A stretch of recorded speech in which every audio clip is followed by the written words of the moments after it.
High friends, learn with fun channel मध्ये तुमचे हार्दिक स्वागत। इयत्ता 9वी, विषय विज्ञान आणि तंत्रज्ञान, प्रकरण नंबर 16। प्रकरणाचं नाव आहे आनुवंशिकता व परिवर्तन। आनुवंशिकता व परिवर्तन या प्रकरणाच्या खाली पान नंबर 193 वर जो काही स्वाध्याय आलेला आहे त्या स्वाध्यायामध्ये जो काही उपक्रम आलेला आहे यामध्ये विचारलेल्या सर्व प्रश्नांची उत्तरे आपण आजच्या व्हिडिओमध्ये पाहणार आहोत।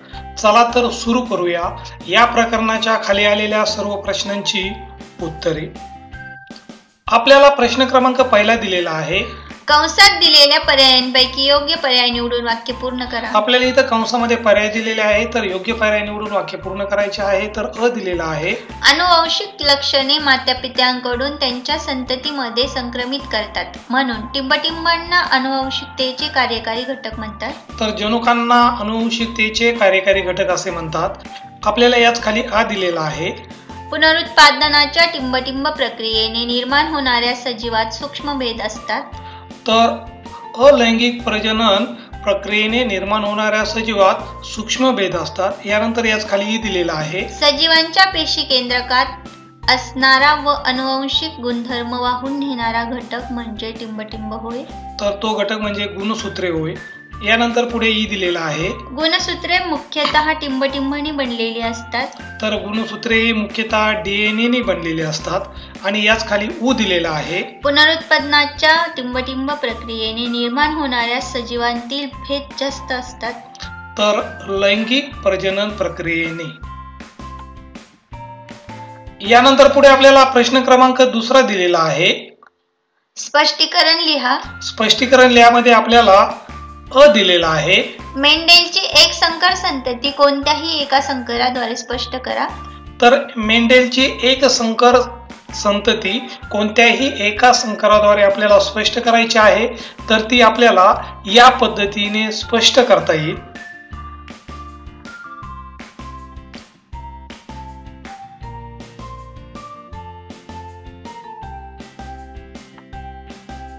यानंतर आपल्याला याच खाली आ दिलेला आहे, मेंडेलची द्विसंकर संतती कोणत्याही एका संकराद्वारे स्पष्ट करा। तर मेंडेलची द्विसंकर संतती आपल्याला या पद्धतीने स्पष्ट करता येईल।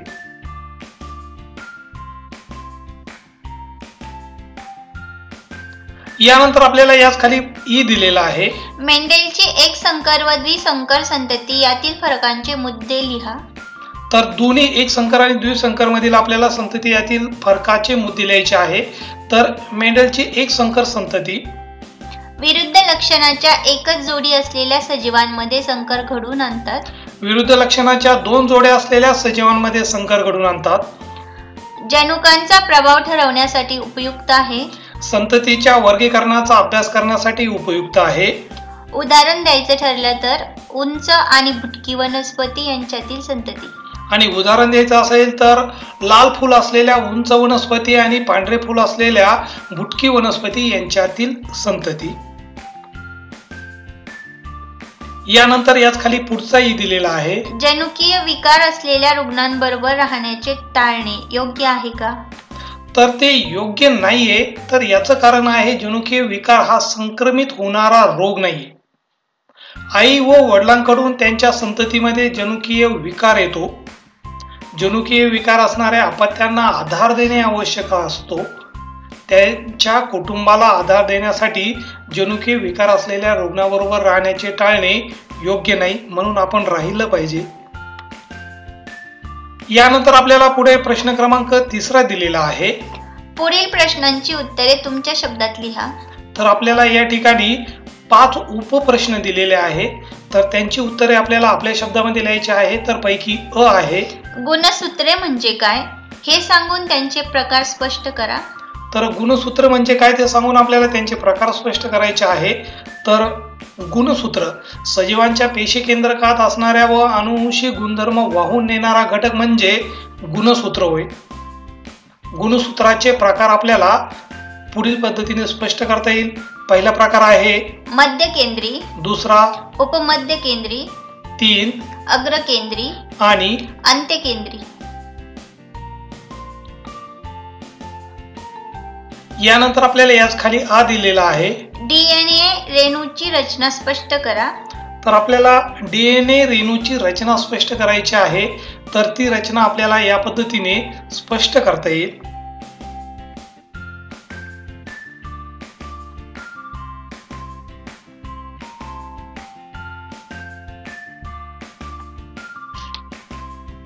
यानंतर आपल्याला याच खाली ई दिलेला आहे.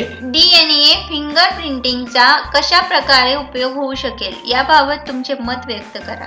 तर DNA फिंगरप्रिंटिंगचा कशा प्रकारे उपयोग होईल आपल्याला ते या पद्धतीने सांगता येईल. DNA फिंगरप्रिंट हे अत्यंत प्रगत तंत्रज्ञान आहे. याच्या सहाय्याने एखाद्या व्यक्तीचा DNA त्याच्या आराखड्याचा क्रम शोधला जातो.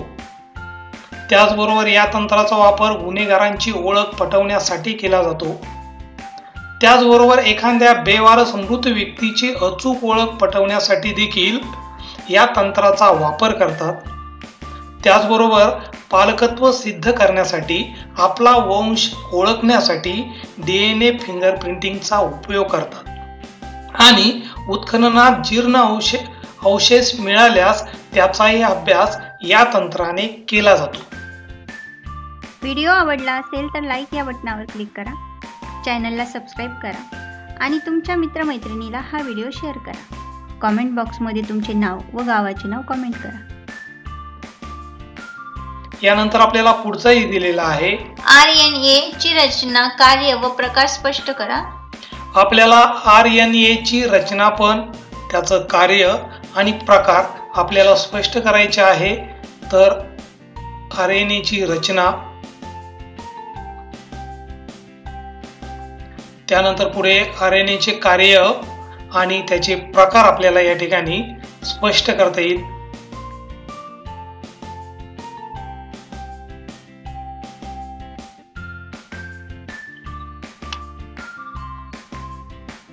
यानंतर आपल्याला ऊ दिलेला आहे. लग्नापूर्वी वधू व वर या दोघांनी रक्त तपासणी करणे का गरजेचे आहे? तर लग्नापूर्वी वधू व वर या दोघांनी रक्त तपासणी करणे गरजेचे आहे. तर याचं कारण आहे, अनेक माणसे विविध जनुकीय आजारांची वाहक असतात, जसे की दात्रपेशी पांडुरोग, थॅलेसिमिया. जर आई आणि वडील दोघेही अशा आजारांचे वाहक असतील तर होणारी संतती त्या रोगांची शिकार बनू शकते. आपल्या अपत्याला होणारे रोग किंवा विकृती अगोदरच माहीत असल्यास भविष्यातील त्रास टाळता येऊ शकतो. म्हणून रक्त तपासणी करणे गरजेचे आहे. तसेच एड्स सारख्या रोगापासून सुरक्षित राहण्यासाठी भावी जोडीदाराच्या रक्त तपासणीचा आग्रह धरला पाहिजे. रक्तगटामुळे अजून येणारी एक समस्या म्हणजे एरिथ्रोब्लास्टोसिस फिटॅलिस, जो आई RH निगेटिव्ह आणि वडील RH पॉझिटिव्ह असतील तर त्यांना जी मुले होतात तर त्यांच्या मुलांमध्ये जी गुंतागुंतीची आरोग्य समस्या निर्माण होते, त्यासाठी रक्त तपासणी करणे गरजेचे आहे. यानंतर पुढे आपल्याला प्रश्न क्रमांक 4 दिलेला आहे. थोडक्यात माहिती लिहा. त्यामध्ये आपल्याला अ आणि ई दिलेला आहे. तर पैकी अ आहे डाऊन सिंड्रोम किंवा मंगोलिकता. तर आपल्याला थोडक्यात माहिती या पद्धतीने लिहिता येईल.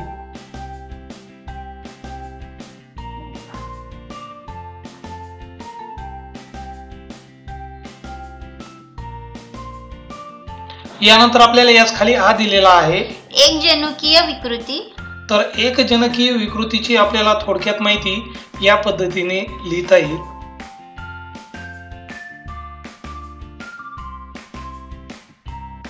आणि यानंतर आपल्याला याच खाली ई दिलेला आहे. सिकल सेल ॲनिमिया, लक्षणे व उपाययोजना. तर सिकल सेल ॲनिमियाची लक्षणे कोणती आहेत आणि त्यावरची उपाययोजना काय आहे, तर ते आपल्याला यामध्ये उत्तरामध्ये या पद्धतीने लिहिता येईल.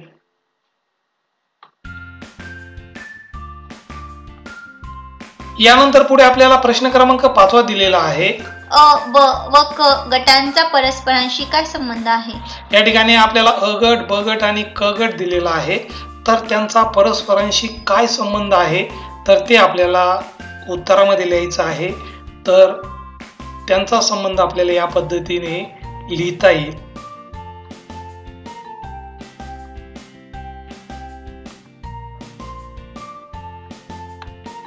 यानंतर पुढे प्रश्न क्रमांक 6 दिलेला आहे. सहसंबंध लिहा. तर 1 नंबरचा जो अ आहे तर त्याचा सहसंबंध आपल्याला या पद्धतीने लिहिता येईल. यानंतर आ दिलेला आहे तर याचा सहसंबंध आपल्याला या पद्धतीने लिहिता येईल. आणि पुढचा जो ई दिलेला आहे तर त्याचा सहसंबंध आपल्याला या पद्धतीने लिहिता येईल. यानंतर पुढे प्रश्न क्रमांक 7 दिलेला आहे. अनुवांशिक विकृतीच्या माहितीच्या आधारे ओघ तक्ता तयार करा. तर आपल्याला अनुवांशिक विकृतीच्या माहितीच्या आधारे ओघ तक्ता तयार करायचा आहे. तर अनुवांशिक विकृती आणि त्याचा हा ओघ तक्ता आपल्याला या पद्धतीने तयार करता येईल. आणि यानंतर आपल्याला सगळ्यात शेवटी दिलेला आहे उपक्रम. तर उपक्रम मध्ये अ आणि आ दिलेला आहे. तर पैकी अ आहे डीएनए रेणूची प्रतिकृती बनवून माहिती सादर करा. आपल्याला डीएनए रेणूची प्रतिकृती बनवून त्याची माहिती सादर करायची आहे. तर ते आपल्याला डीएनए रेणूची प्रतिकृती व त्याची माहिती 1 नंबर मध्ये डीएनए रेणूची प्रतिकृती प्रक्रिया काय आहे 1, 2 नंबर त्यामध्ये. पुढे आपल्याला 3 नंबर. त्यानंतर पुढे आपल्याला डीएनए प्रतिकृतीची वैशिष्ट्ये काय आहेत तर 3 वैशिष्ट्ये आपल्याला या पद्धतीने सांगता येईल. त्यानंतर पुढे आपल्याला 3 नंबर डीएनए प्रतिकृतीचे महत्त्व काय आहे तर ते आपल्याला या प्रकल्पामध्ये मांडता येईल, उपक्रममध्ये मांडता येईल. त्यानंतर 4 नंबर प्रतिकृती प्रक्रियेची रेखाचित्र आपल्याला या पद्धतीने मांडता येईल. आणि सगळ्यात शेवटी आपल्याला निष्कर्ष देता येईल. आणि यानंतर आपल्याला पुढे आ दिलेला आहे. तंबाखू सेवन व कर्करोग याबाबत करावयाचे प्रबोधन यावर एक पॉवर पॉइंट प्रेझेंटेशन तयार करून त्याचे सादरीकरण आपल्याला करायचे आहे. तर हे उपक्रम मध्ये आपल्याला पॉवर पॉइंट प्रेझेंटेशन, आता इथं तर ते प्रेझेंटेशन देता येणार नाही, परंतु ते प्रेझेंटेशन तयार कसं करायचं, कुठे काय वापरायचं आहे याची पूर्ण डिटेल्स मी तुम्हाला या ठिकाणी देत आहे. तर पॉवर पॉइंट प्रेझेंटेशन तंबाखू सेवन व कर्करोग. आता त्याच्यामध्ये जे स्लाइड असतात तर हेडिंग जी स्लाइड आहे तर त्यामध्ये काय येईल. त्यानंतर 2 नंबरची जी स्लाइड आहे तर त्यामध्ये प्रस्तावना आपल्याला काय करायची आहे तर ती प्रस्तावना तुम्हाला याच्या सहाय्याने करता येईल. त्याचबरोबर 3 नंबरची जी स्लाइड आहे तर त्यामध्ये तंबाखूचे प्रकार कोणते आहेत तर ते आपल्याला देता येईल. 4 नंबरच्या स्लाइडमध्ये तंबाखूच्या आरोग्यावर होणारे दुष्परिणाम आपल्याला सांगता येईल. 5 नंबरच्या स्लाइडमध्ये कर्करोगाचा धोका काय आहे तर तो सांगता येईल. 6 नंबरच्या स्लाइडमध्ये तंबाखूचे सेवन थांबवण्याचे फायदे काय आहेत तर ते आपल्याला सांगता येईल. त्यानंतर पुढे 7 नंबर, 8 नंबर आणि 9 नंबरची स्लाइड आपल्याला या माहितीच्या आधारे तयार करता येईल. आणि या सादरीकरण तुम्ही जे प्रेझेंटेशन करणार आहे तर त्याच्या टिप पण तुम्हाला मी या ठिकाणी दिलेले आहे. तर त्या तुम्ही नक्कीच अवलंबा. तुमची 100% पॉवर पॉइंट प्रेझेंटेशन खूपच चांगलं होईल. चला तर विद्यार्थी मित्रांनो, भेटूया पुढच्या व्हिडिओमध्ये. तोपर्यंत बाय, टेक केअर. व्हिडिओ आवडला असेल तर लाईक या बटनावर क्लिक करा. चॅनलला सबस्क्राईब करा आणि तुमच्या मित्रमैत्रिणीला हा व्हिडिओ शेअर करा. कॉमेंट बॉक्समध्ये तुमचे नाव व गावाचे नाव कमेंट करा.